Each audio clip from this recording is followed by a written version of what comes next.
യുവതാരങ്ങളിൽ ശ്രദ്ധേയരായിട്ടുള്ള നസ്ലിൻ, ഗണപതി, രുക്മാൻ അവറാൻ തുടങ്ങിയ കേന്ദ്ര കഥാപാത്രമാക്കി ഖാലിദ് റഹ്മാൻ അണിയിച്ചിരിക്കിയ ചിത്രമായിരുന്നു ആലപ്പുഴ ജിംഖാന എന്ന് പറയുന്ന സിനിമ. വലിയ വിജയങ്ങൾ സ്വന്തമാക്കി ചിത്രത്തിന്റെ OTT റിലീസിന് വേണ്ടിയായിരുന്നു സിനിമാ പ്രേമികൾ കാത്തിരുന്നിട്ടുണ്ടായത്. ഇപ്പോൾ ചിത്രത്തിന്റെ ഒഫീഷ്യൽ OTT റിലീസ് ചെയ്ത് പുറത്തുവിട്ടിരിക്കുകയാണ്. അപ്പോൾ ഇന്നത്തെ വീഡിയോ ഭാഗത്ത് നമ്മൾ പങ്കുവെക്കാൻ പോകുന്ന ഈ ഒരു അപ്ഡേറ്റ് ആണ്. വീഡിയോ ആദ്യമായിട്ട് കാണുന്ന സുഹൃത്തുക്കളാണെങ്കിൽ ഏറ്റവും പുതിയ സിനിമാ വിശേഷങ്ങൾക്കായിട്ട് ഇപ്പോൾ തന്നെ ചാനൽ സബ്സ്ക്രൈബ് ചെയ്ത് നോക്കുക.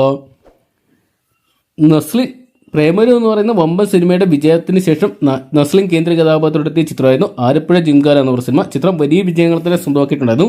ഏകദേശം 65 കോടിക്ക് മുകളിൽ ചിത്രം തിയേറ്റർ കളക്ഷനോടെ മാത്രം സ്വന്തമാക്കിയിട്ടുണ്ടായിരുന്നു. അതുകൊണ്ട് തന്നെ സിനിമാ പ്രേമികൾ ചിത്രത്തിന്റെ OTT റിലീസിനായിട്ടും കാത്തിരിക്കുകയായിരുന്നു.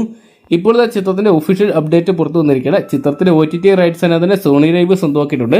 സോണി ലൈവ് ഈ വരുന്ന ജൂൺ മാസം 13-ാം തീയതി ഈ സിനിമയുടെ സ്ട്രീമിംഗ് നടത്താൻ പോകുമെന്ന് അറിയിച്ചിട്ടുണ്ട്. മലയാളത്തിന് പുറമെ തമിഴ്, തെലുങ്ക്, ഹിന്ദി, കന്നഡ തുടങ്ങിയ 5ഓളം ഭാഷകളുടെയായിട്ട് നമുക്ക് സോണി ലൈവ് എന്ന് പറയുന്ന OTT പ്ലാറ്റ്ഫോം വഴി ആലപ്പുഴ ജിംഖാന എന്ന് പറയുന്ന സിനിമ കാണാൻ സാധിക്കുന്നതായിരിക്കും. അപ്പോൾ നിങ്ങൾ എത്ര പേരാണ് ഈ സിനിമയുടെ OTT റിലീസിനായിട്ട് കാത്തിരിക്കുന്നതെന്ന് കമന്റ് ബോക്സിൽ പങ്കുവെക്കുക.